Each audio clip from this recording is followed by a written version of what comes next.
여러분, 2019년 어느 날 한국 방송가에 충격적인 뉴스가 터집니다. JTBC 2026년부터 2032년까지 올림픽 중계권 독점 계약 체결. 당시 반응은 폭발적이었습니다. 지상파 3사를 제치고 종편이 올림픽을 가져간 겁니다. 업계는 술렁이었고 JTBC 내부는 환호했습니다. 하지만 지금 2026년 그 환호는 비명으로 바뀌었습니다. 수천억 원짜리 중계권은 황금알을 낳는 거위가 아니라 목을 조르는 올가미가 됐습니다. 이건 단순한 사업 실패가 아닙니다. 이건 한 시대의 종말을 보여주는 신호탄입니다. 오늘은 JTBC가 어떻게 승리의 순간에 파멸의 씨앗을 심었는지, 그리고 이것이 우리에게 던지는 진짜 메시지가 무엇인지 파헤쳐 보겠습니다. 2019년으로 돌아가 보겠습니다.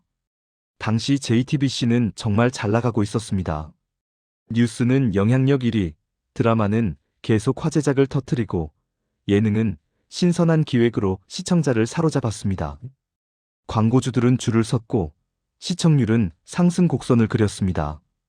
이런 상황에서 경영진은 생각했습니다. 우리가 판을 바꿀 때다. 올림픽을 가져오면 게임 체인저가 될 수 있다. 그래서 공격적인 입찰에 나섭니다.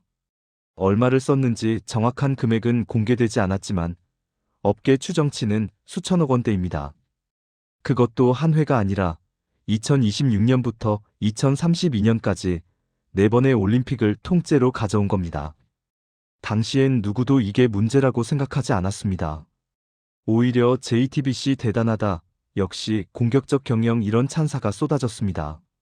하지만 이건 투자 시장에서 말하는 전형적인 상투잡기였습니다. 시장이 최고점일 때, 모두가 낙관적일 때, 미래가 장밋빛으로만 보일 때 전 재산을 몰빵한 겁니다. 그런데 문제는 시장은 항상 변한다는 겁니다. 경제학의 승자의 저주라는 개념이 있습니다. 경매나 입찰에서 이기기 위해 너무 높은 가격을 제시하고 결국 이기고도 손해를 보는 현상입니다. 왜 이런 일이 벌어질까요? 경쟁이 과열되면 사람들은 합리적 판단을 잃습니다. 이기는 것 자체가 목적이 돼버립니다. 그래서 실제 가치보다 훨씬 높은 값을 써냅니다. JTBC가 정확히 이 함정에 빠진 겁니다. 올림픽 독점이라는 타이틀은 화려했습니다. 언론은 JTBC, 방송 지형 재편 같은 헤드라인을 뽑았습니다. 하지만 수천억 원짜리 중계권료는 곧 독이 든 성배가 됐습니다. 왜 독이 됐을까요? 첫 번째, 광고 시장이 무너졌습니다. 과거에는 올림픽 중계가 광고주들에게 최고의 무대였습니다. 전 국민이 TV 앞에 모이니까요. 하지만 지금은 사람들은 TV를 안 봅니다. 스마트폰으로 유튜브를 봅니다. 넷플릭스를 봅니다. 틱톡을 봅니다. 광고주들도 바보가 아닙니다. 시청자가 없는 곳에 수십억을 쓸 이유가 없죠. 실제로 올림픽 광고 단가는 예상의 절반도 안 나왔다는 얘기가 돕니다. 두 번째, 시청 패턴이 완전히 바뀌었습니다. 과거에는 금메달 경기를 가족이 모여서 3시간 동안 지켜봤습니다. 지금은 1분 하이라이트면 충분합니다. 유튜브 쇼츠, 인스타 릴스로 금메달 순간만 보면 됩니다. 누가 3시간 예선전을 앉아서 봅니까? 이건 JTBC만의 문제가 아닙니다. 전 세계 방송사들이 겪는 구조적 위기입니다. 하지만 JTBC는 그 위기의 한복판에 수천억을 던진 겁니다. 세 번째, 플랫폼 전쟁에서 졌습니다. JTBC는 올림픽을 독점하면 자사 플랫폼으로 사람들을 끌어올 수 있다고 생각했습니다. JTBC 앱 다운로드하고 JTBC 스트리밍 보고 JTBC 광고 보게 만들 수 있다고 본 겁니다. 하지만 현실은 사람들은 이미 유튜브, 넷플릭스, 웨이브, 티빙에 익숙합니다. 올림픽 하나 보자고 새 앱을 깔지 않습니다. 결국 JTBC는 비싼 돈 주고 콘텐츠는 샀는데 그걸 팔 시장이 없는 겁니다. 더 무서운 건 이제부터입니다. 이번이 끝이 아닙니다. 계약은 2032년까지입니다. 2026년 밀라노 동계올림픽이 첫 시작이었고 2028년 LA 하계올림픽, 2030년 동계올림픽, 2032년 하계올림픽이 남아 있습니다. 총 4번입니다. 적자는 일회성 사고가 아니라 4년마다 반복되는 구조적 출혈입니다. 이건 할부금 고지서처럼 계속 날아옵니다. 그리고 매번 수백억씩 적자를 감수해야 합니다. 그렇다면 중간에 팔면 안 될까요? 이론적으로는 가능합니다. 중개권을 다른 방송사나 플랫폼에 재판매하는 겁니다. 하지만 현실은 아무도 안 삽니다. 왜냐하면 모두가 JTBC의 고통을 보고 있으니까요. 저값 주고 샀다가 JTBC처럼 망하면 어떡하지? 이게 시장의 반응입니다. 결국 JTBC는 독점이 아니라 고립된 겁니다. 팔고 싶어도 아무도 안 사는 자산을 혼자 떠안은 겁니다. 여기서 더 깊은 질문을 해봐야 합니다. 왜 JTBC는 이런 판단을 했을까요? 경영진이 무능해서? 아닙니다. 이들은 업계 최고의 전문가들입니다. 진짜 이유는 포모 때문입니다.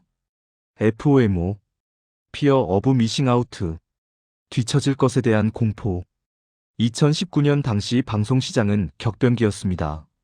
넷플릭스가 한국 시장을 잠식하기 시작했고, 유튜브는 젊은 층을 완전히 가져갔습니다. 전통 방송사들은 위기감에 떨었습니다. 이대로 가다간 우리 다 죽는다. 뭔가 큰 걸 해야 한다. 이런 분위기에서 올림픽 중계권은 구원의 밧줄처럼 보였습니다. 이걸 잡으면 우리가 플랫폼 전쟁에서 살아남을 수 있다. 하지만 이건 잘못된 진단이었습니다. 문제는 콘텐츠가 아니라 플랫폼이었습니다. 아무리 좋은 콘텐츠를 가져와도 사람들이 모이는 플랫폼이 아니면 소용없습니다.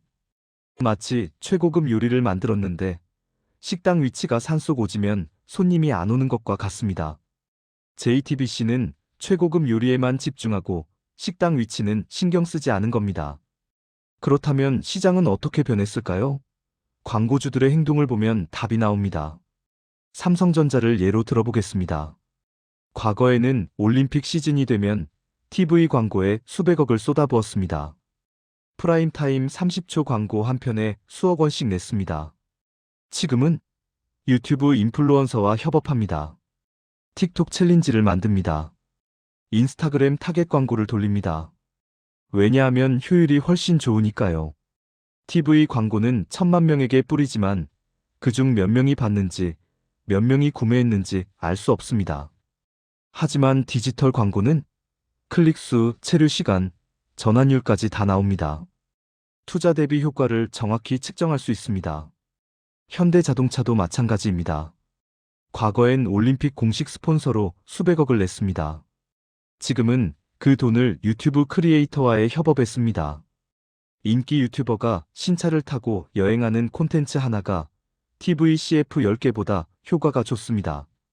왜냐하면 시청자들이 그 채널을 믿고 오래 보고 댓글로 소통하니까요. 이게 2026년 광고 시장의 현실입니다. JTBC는 아직도 황금 시간대 CF 블록을 무기로 들고 있습니다. 하지만 그건 이미 끝난 전쟁터의 무기입니다. 마치 2차 대전 때 칼을 들고 탱크를 상대하는 격입니다. 시장은 이미 다른 곳으로 이동했는데 JTBC는 아직도 예전 자리를 지키고 있습니다. 더 큰 문제는 시청자 행동의 변화입니다. 사람들은 이제 수동적으로 소비하지 않습니다. 능동적으로 선택합니다. 과거에는 저녁 8시에 TV를 켜면 뭐가 나오든 그걸 봤습니다. 지금은 보고 싶은 것만 골라서 봅니다. 유튜브 알고리즘이 내 취향에 맞는 영상을 추천해줍니다. 넷플릭스는 내가 좋아할 만한 드라마를 보여줍니다. 이런 환경에서 밤 9시에 올림픽 중계 봐주세요는 통하지 않습니다. 실제로 최근 올림픽 시청 데이터를 보면 충격적입니다. 생중계 시청률은 한 자릿수입니다. 대신 다음날 유튜브에 올라온 하이라이트 영상은 수백만 뷰를 찍습니다. 사람들은 결과를 이미 알고 있고 그냥 결정적 순간만 보고 싶어 합니다. 3시간 경기를 앉아서 볼 이유가 없습니다. 1분 영상이면 충분합니다. 그렇다면 JTBC는 어떻게 해야 했을까요? 답은 간단합니다. 독점이 아니라 공유였습니다. 지상파 3사, 다른 종편들과 컨소시엄을 만들어서 비용을 나눴어야 합니다. 그리고 각자의 플랫폼에서 서로 다른 종목을 중계하는 겁니다. KBS는 육상, MBC는 수영, SBS는 축구, JTBC는 배구 이런 식으로요. 그러면 시청자들은 채널을 돌려가며 보고 광고 효과도 분산되고 손실도 나눌 수 있었습니다. 하지만 JTBC는 독점을 택했습니다. 그리고 지금 그 대가를 혼자 치르고 있습니다. 이 사건이 우리에게 주는 교훈은 무엇일까요? 첫째, 독점이 항상 이익은 아니라는 겁니다. 독점은 구매자가 있을 때만 의미가 있습니다. 아무도 안 사는 독점은 그냥 고립입니다. 둘째, 시장의 흐름을 읽어야 한다는 겁니다. 과거의 성공 공식은 미래를 보장하지 않습니다. TV 시대의 룰로 스마트폰 시대를 이길 수 없습니다. 셋째, 포모를 조심해야 한다는 겁니다. 뒤처질 것 같은 공포 때문에 잘못된 결정을 내리면 더 큰 구덩이에 빠집니다. 투자 세계에 이런 격언이 있습니다. 공포에 사서 환희에 팔아라. JTBC는 정반대로 했습니다. 환희에 사서 공포에 팔지도 못하는 상황에 빠졌습니다.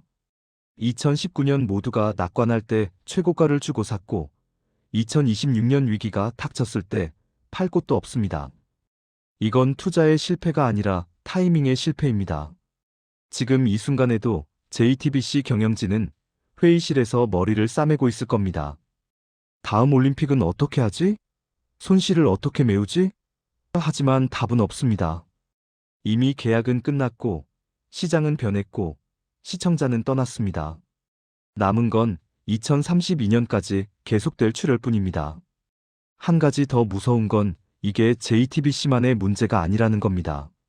전통 미디어 전체가 같은 위기를 겪고 있습니다. 신문사는 구독자가 사라지고 라디오는 청취자가 줄고 TV는 시청률이 추락합니다. 모두가 디지털로 이동했는데 전통 미디어는 아직도 아날로그 비즈니스 모델을 붙잡고 있습니다. JTBC 올림픽 사태는 그 위기가 폭발한 하나의 상징일 뿐입니다. 화려한 스튜디오 조명 뒤에서 경영진은 산더미 같은 청구서를 보고 있습니다. 그리고 시청자들은 유튜브 쇼츠로 금메달 순간을 보고 있습니다.